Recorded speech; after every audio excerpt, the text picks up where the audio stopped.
What we know about Star Wars: The Rise of Skywalker. A roundup of details about the new Star Wars movie, which is set to put a cap on the 9-film Skywalker saga. J.J. Abrams was biting his lip. It was mid-April, and the director was sitting on stage at the Star Wars Celebration Convention in Chicago, in front of a sea of rapt fans. The crowd, a dark mass peppered with glowing smartphones and the odd raised lightsaber. To his left sat Kathleen Kennedy, the president of Lucasfilm. To his right, Stephen Colbert, who was trying in hammy interviewer mode to get Abrams or Kennedy to reveal details of Star Wars: The Rise of Skywalker. What I will say is that the movie doesn't pick up immediately after the last film, Abrams said, speaking slowly and carefully. Some time has gone by. In other settings, the answer would sound withholding, maybe even evasive. But in the world of pre-release Star Wars reconnaissance, where information is scarce and obsessively controlled, it was something of a revelation. "Oh, I get it now," Colbert said after another vague response a few minutes later. "You asked me to come to Chicago to ask questions, not get answers." The Rise of Skywalker, directed by Abrams and set for release December 20th, will conclude the trilogy of films that began in 2015 with Abrams' Star Wars: The Force Awakens, and continued under the direction of Rian Johnson with 2017's The Last Jedi. It will also end the 9-film trilogy of trilogies, sometimes referred to as the Skywalker saga, which includes the original 3 Star Wars films, the prequel trilogy that began in the late 90s, and the new movies which picked up the plot 30 years after that of the original films. So what might the latest movie have in store?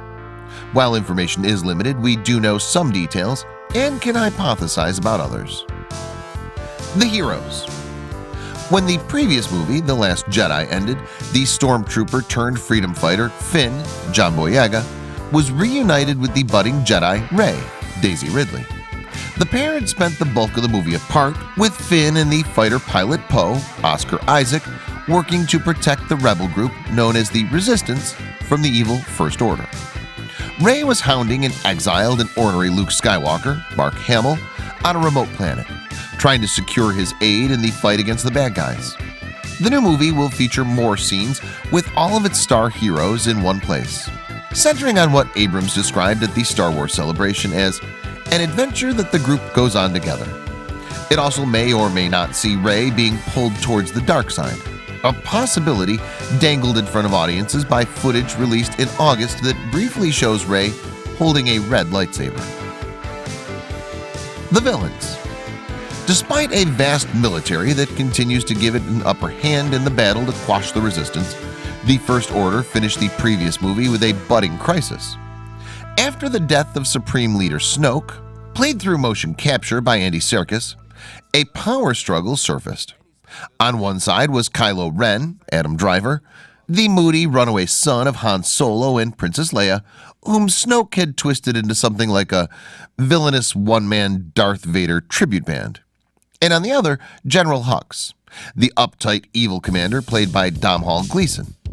It seemed unlikely that either was about to secede ultimate control, so we're likely to see even more conflict between them in The Rise of Skywalker.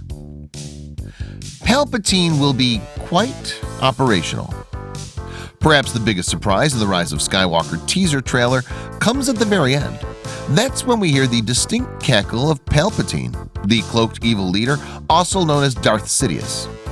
Palpatine was the catalyst for Anakin Skywalker's transformation into Darth Vader in the prequel trilogy. He ostensibly met his demise when Vader chucked him down the Death Star's reactor shaft at the end of Return of the Jedi, and hadn't been a factor in the new trilogy. We know he will return in the upcoming movie in some form, but no details beyond that have been released.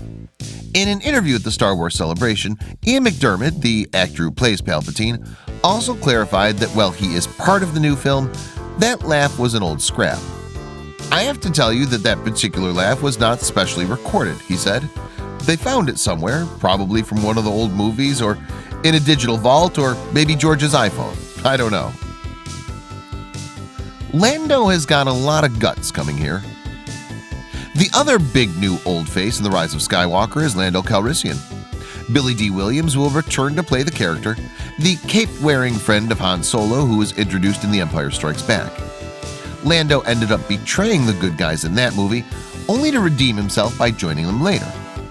Based on a moment in the teaser that sees Williams piloting the Millennium Falcon alongside Chewbacca, we can make at least one safe bet about Lando in the new movie. It looks like he'll be fighting on the light side again this time around.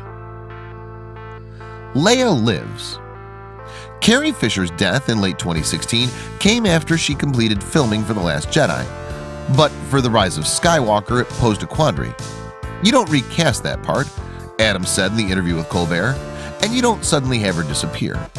So the director explained they used unused scenes from Fisher from The Force Awakens and recut them, weaving the old footage into the plot of The Rise of Skywalker. While the movie is unlikely to spark the same ethical debates that the digital resurrection of the actor Peter Cushing in Rogue One, a Star Wars story, did in 2016, how successful the Fisher scenes work will probably be discussed in the days after the new film debuts. New faces on both sides. There are several major additions to the cast. Kerry Russell plays Zori Bliss, a masked rogue whom we know next to nothing about. What we do know is that Russell wears a maroon and gold costume in the movie, and that, according to a preview in Vanity Fair, her character hangs out in a disreputable district of a new planet called Kijimi. Richard E. Grant, the English character who received an Oscar nomination earlier this year for his supporting role in Can You Ever Forgive Me, plays Allegiant General Pride, a distinguished honcho in the First Order. And Naomi Ackie, a younger British actress who is among the cast of the Hulu comedy drama The Bisexual, plays Janna, a caped fighter who joins the heroes in the battle against the First Order.